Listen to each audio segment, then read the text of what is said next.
बहुत ही खास मौका है। सत्संग की इस पावन घड़ी पर हम बैठे हैं। आपने बहुत सारा समय इंतजार में इस क्षण के लिए पिछले कुछ घंटों से बैठ करके गुजारा है। हमें कई बार इस बात का एहसास नहीं होता, समय का सही इस्तेमाल, सही उपयोग हमारे जीवन में कितना बड़ा बदलाव ला सकता है। गोस्वामी जी ने कहा है, अगर हमें और आपको ये जो हमारा समय है, इसके उपयोग की, इसके सही जगह लग जाने की कीमत पता हो, तो हमारे ये पूरा जीवन, जितना भी हम हर रोज दुनिया के बहुत सारे कामों में गुजार रहे हैं, मन से जितना ही संसार में सुख और दुख में उलझे हुए हैं, उसके हर एक क्षण का सही उपयोग हमें समझ में आ जाएगा। गोस्वामी जी कहते हैं, सोई घड़ी सुलखनी जब साहब आवे याद, लेखे में सोई घड़ी बाकी दिन बर्बाद। आपकी दिनचर्या का बहुत सारा समय संसार के सुख को पाने के लिए, आराम को, ठहराव को पाने के लिए, जीवन में एक उपलब्धि, एक बहुत बड़े सफलता के आयाम को पाने के लिए लगा हुआ है। हम अपने अपने जीवन को देखें, सुबह से लेकर शाम तक एक दौड़ लगी है। हम सुबह उठते हैं, पूरा दिन कहां गुजर जाता है पता नहीं चलता, और जो दिन हमने बहुत मेहनत से गुजारा, पूरा दिन हमने खूब दुनिया की चीजों के पीछे दौड़ लगाई, जैसे ही रात गुजरती है उस पूरे दिन का महत्व खत्म हो जाता है। हमें से कोई नहीं इस बात के लिए सोचता कि पिछला दिन, कल का बीता हुआ दिन अच्छा गुजरा, बुरा गुजरा। हम सिर्फ आज में और उस सुख की आशा में अपने समय को संसार के साथ सिर्फ कुछ ऐसी चीजों के लिए गुजार रहे हैं जिसमें हमें उम्मीद है कि शायद हमें बहुत कुछ मिलेगा इस संसार से। अर्जुन कहा करते थे, इसी एक छोटी सी चीज को अगर हम समझ गए कि हमारे छोटे छोटे पल, छोटे छोटे क्षण,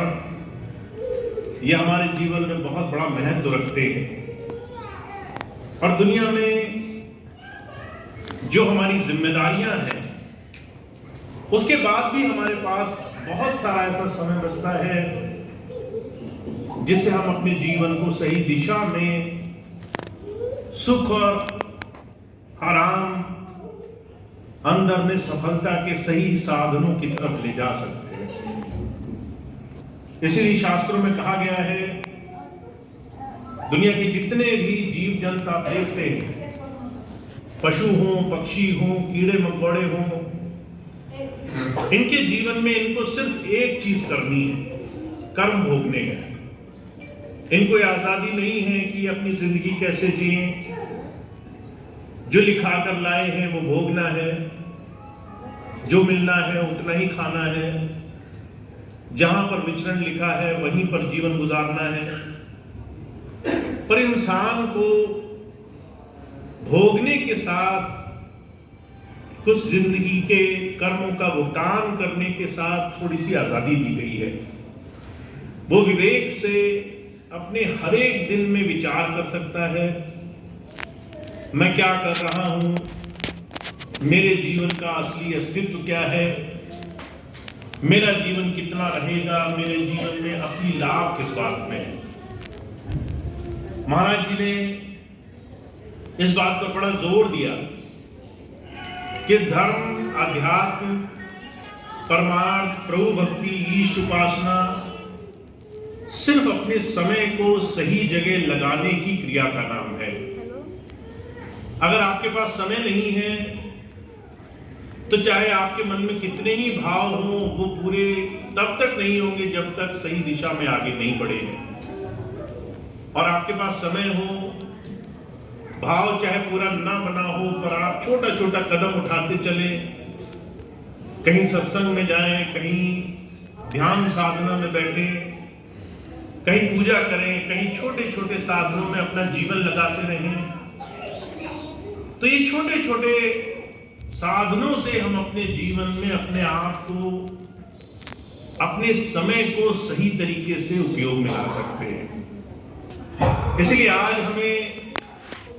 अपने इस व्यस्त जीवन में सिर्फ इस बात के संकल्प को साधना है कि हमारा समय कैसे गुजरेगा, और उसकी सबसे छोटी कड़ी है अपने एक दिन के काम काज की तरफ देखना। अगर आज हमने अपना दिन दुनिया के लिए निकाला है, तो उसमें से कितना समय ऐसा है जिसे हम मन से उस ईश की तरफ, प्रभु की तरफ जोड़ने का कुछ काम कर सकते हैं। बहुत से लोग हम में से ऐसे होंगे, कहेंगे हमारे पास तो समय नहीं है, हमारे पास फुर्सत नहीं है, बहुत व्यस्तता है, जीवन में बहुत बिजी हैं, सुबह उठते हैं, चिंताओं के कारण आधा दिन ऐसे ही गुजर जाता है, फिर आधा दिन जो बचता है वो इस उम्मीद में कि कहीं कुछ काम बन जाए, थोड़ा सा काम पूरे हो जाए, कुछ अपने मन के हिसाब से जीवन जी ले। और जो कह रहे हैं